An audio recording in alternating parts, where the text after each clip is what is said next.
Welcome back. It's Tama County Market. We are here today Yeah. chatting about deep fake quilts. Yes. Yes. With the rise of in popularity of all things quilted, we have noticed that there has been a rise of people selling, sellers, Listen to me looking at it. resellers, resellers. Facebook Marketplace is Mhm. filled to the brim with quilts. Yes. A lot of them claiming to be vintage. Mhm. A lot of those that are claiming to be vintage, in fact, are not. Yes. So we are discussing through some different episodes how we think that you could maybe be helped and what to look at when examining those quilts for your purchase. Why machine quilting doesn't automatically mean that it's modern, and why hand quilting doesn't automatically mean that it's vintage or antique. Yep. I think that's where probably the latter part is where people really get confused because they see these stitches, you know, that it's hand quilted, and they're like, it's hand quilted, so it's vintage. Right. No, not necessarily. Right. You know, one of the things that we look at when it's hand quilted is SPI, stitches per inch. You know, the higher amount of stitches per inch, the better. Yep. But the average is about 6, but you know, we've seen as high as 12. Yes. I think maybe 14. 14. I think maybe. we did have one that was 14. I think it was a double wedding ring. I It don't know why I was, remember that. Right. Well, That's you don't scary. forget something like that. Well, yes, we don't see it every day. So it really, you know, really that you need to, when you're looking at that, even if it hasn't a high SPI of 9, that's still, it could have been quilted, you know, last week. Mhm. Like, some people are really good about this. Yeah. And And they there do are people that still hand quilt. Yes. We just purchased out a collection that she sent all of her quilt tops, her vintage tops, to an Amish hand quilter that had an SPI of 9 consistently. And just fantastic. Fantastic. And that lady is still in business, still quilting. But when we sold the top or the quilt, we said vintage top, hand quilted within the last, I think, 10, 15 years, you know, but like we wanted to make sure. But then we get the loosey goosey. We do. And we get some that are definitely handmade, hand pieced, and quilted with a pushing on a 4. Yeah. Like a very long running stitch, which was also popular kind of in the 50s, the 40s and the 50s. Like they would, you know, just take their, just get it done. Yes, get it done. Where, you know, the smaller hand stitching. That's more of an artistry. It is, like. And you use a smaller needle, and it's like up, down, up, down, up, down, and pull. If I'm doing that wrong, hand quilters. Speaking of hand quilting versus like long arm quilting, I'm a long arm quilter, so I long arm quilts on my huge machine. And it is you know, it is definitely an artistry to do that, especially custom quilting, which I don't do just for myself, but. Right. So those quilts, definitely a lot of old tops, because a lot of people like to make tops, the quilters of old, because that's fun. That's making something, it's watching it come together pretty quickly. But to sit down and spend 6, 8, 9, 10 months quilting that quilt, a lot of them didn't like to do that. So we have found, and if you look over there on those 2 racks that are loaded down with quilt tops, you know, there's an abundance of quilt tops out there. So initially when we started selling quilts, we found that those old quilt tops, people didn't really like them long armed. But now they do. They do. So Chris has been very busy, but doing the long arming of those vintage tops. But the value, you know, the expense of a long arm quilter. So you're going to pay for a backing, batting, a long arm quilting, edge to edge design, binding. You know, so you put that all together, and then that long arm quilter sometimes, well, I have to, you know, press the top make repairs if needed, Mm-hmm. because that's the best time to do repairs, even though I don't repair quilts, but I only do tops before I long arm them.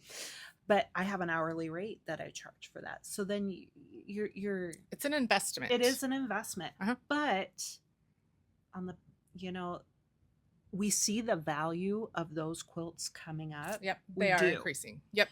But in the Initially, we begin- didn't see those. People did not like them. I was long arming them and trying to sell them. Yeah, and they did not sell well They for did us. not sell well at all. So we We don't do that. stopped. No, but we started back again. Yep. Because Yeah. we're seeing some So value if you guys there. have been around for a while, you've seen us do quilt top auctions, and then if people want a estimate for Chris to do the long arming, then we add that in afterwards, and then you get your quilts later. So really, and then we're going to talk just real quick about mass produced quilts that are hand quilted. Those are really kind of easy to spot, because the SPI, stitches per inch is usually about 3, and the thread looks heavier. You can just tell maybe it's a different type of thread, and Not quite as thick as embroidery floss, but close. but close. Yeah. It kind of reminds me of upholstery thread just a little bit, Yep. because my dad was an upholsterer, Right. so it's very strong thread because they don't want it to break. Right. Because these quilts they're making very quickly. And the stitches are very uneven. Mhm. So we've had people say to us, but this is hand quilted, so this isn't mass produced. So there are factories overseas where people sit and hand quilt quilts all day long, and then those quilts are sold yes, and to a big box store. Yeah, they're mass produced, and so every quilt looks the same. They're long needles. They just go pull, up and down, pull, up and down, and it's that's it. And so we're not saying there's anything wrong with any of those, because some of those have very beautiful designs. Yeah. But they are not to be confused with something that is being called vintage, one of a kind, because they're not one of a kind. We see people charging upwards of $200 to $300 for these quilts. We just don't feel that the value is there. We're not experts by any means. And if you're happy with that and you're happy with that investment, then by all means. Right. I have a couple JCPenney quilts that I purchased like in the 90s because I loved them so much. I love the design. And remember when that mauve and hunter green was in? Yes, I fell into that. Yes. So there is a market for that. We just want to make sure that if you're in the market for a true vintage handmade quilt, that's indeed what you find. Yeah.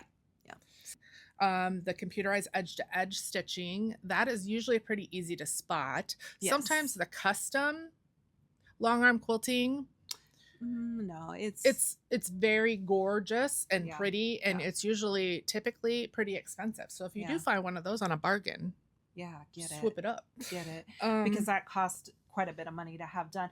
But like you'll be able to tell if it's machine because there's just no break in between the stitches. Right. The stitch length might be a little bit shorter. I do mine at 11. But another thing too, vintage quilts can be machine quilted. So sewing machines, and don't take me, I think late 1700s was the first sewing machine. So, and affluent homes had sewing machines. Women did embroidery work, needlepoint. It was kind of maybe a sign of wealth, I think. Yeah, an indication that, you could afford a treadle machine in your home. So you are not going to be spending the time hand stitching, hand piecing, or even hand quilting when you have this machine that could do it for you. Right. And also quilting really didn't come around because there really wasn't the fabrics then, like that we had. They were very limited. It wasn't until like after the Civil War that a lot more fabrics started coming out on the market, but still, not affordable.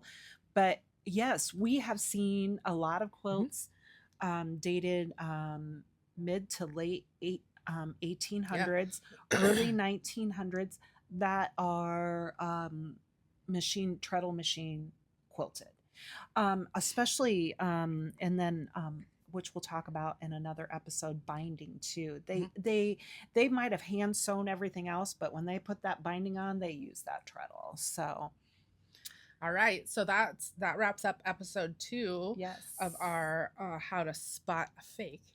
If you're catching us on a reel, just leave us a comment. Make sure to like and share and follow our page, Tama County Market. I'm Chris. I'm Mindy. All right.